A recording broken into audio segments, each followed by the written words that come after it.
കോഴിക്കോട് വടകരയിലെ SDPI വേദിയിൽ മുസ്ലിം league നേതാവ് ലീഗ് സംസ്ഥാന സെക്രട്ടേറിയറ്റ് അംഗം MC ഇബ്രാഹിമാണ് വഖഫ് നിയമ ഭേദഗതിയുമായി ബന്ധപ്പെട്ട സെമിനാറിൽ പങ്കെടുത്തത്. സമീർ സി മുഹമ്മദ് വിവരങ്ങൾ നൽകും. സമീർ, വിശദാംശങ്ങൾ.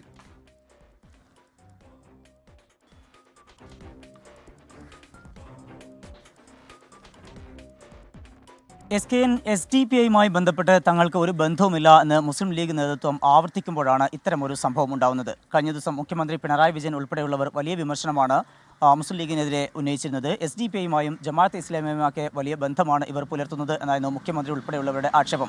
അതിന് മറുപടിയുമായി ലീഗ് നേതാക്കൾ എത്തുകയും അതിലാണ് അവർ തങ്ങൾക്കൊന്നും ഒരു വിധത്തിലുമുള്ള ബന്ധം SDPIയുമായി ഇല്ല എന്നുള്ള കാര്യവും വ്യക്തമാക്കിയിരുന്നത്. ഇതിനിടയിലാണ് ഇന്നലെ കോഴിക്കോട് വടകരയിൽ നടന്നിട്ടുള്ള SDPIയുടെ വഖഫ് നിയമ ഭേദഗതിയുമായി ബന്ധപ്പെട്ടുള്ള സെമിനാറിൽ മുസ്ലിം ലീഗിൻ്റെ നേതാവ് പങ്കെടുത്തിരിക്കുന്നത്. ഒരു പ്രാദേശിക നേതാവല്ല, സംസ്ഥാന സെക്രട്ടേറിയറ്റ് അംഗമായിട്ടുള്ള MC ഇബ്രാഹിമാണ് പങ്കെടുത്തിരിക്കുന്നത്.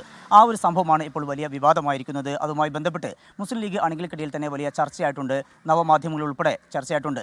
ലീഗിൻ്റെ രാഷ്ട്രീയ കാഴ്ചപ്പാടല്ല SDPIക്കുള്ളത്. അതുകൊണ്ട് തന്നെ അവരോട് ഒരിക്കലും ഒരുമിച്ച് പോകാനോ അവരോട് വേദി പങ്കിടാനോ നിൽക്കരുത്. അത് ഒരിക്കലും സമുദായത്തിനോ അല്ലെങ്കിൽ മുസ്ലിം ലീഗ് മുന്നോട്ട് വയ്ക്കുന്ന രാഷ്ട്രീയ പ്രത്യയശാസ്ത്രങ്ങൾക്കോ ഒന്നും തന്നെ ശരിയാകില്ല, അത് ഉചിതമാകില്ല. അതുകൊണ്ട് അത് വലിയ പ്രത്യാഘാതമുണ്ടാക്കും എന്ന് ഇപ്പോൾ തന്നെ മുസ്ലിം ലീഗിൻ്റെ അണികൾക്കിടയിൽ നിന്ന് തന്നെ വലിയ ചർച്ചയായിട്ടുണ്ട്. നവമാധ്യമങ്ങളിൽ വലിയ രീതിയിൽ അത് വിമർശിക്കുന്നുമുണ്ട്. എന്തായാലും ഈ സംഭവം ഇപ്പോൾ വിവാദമായിരിക്കുകയാണ്.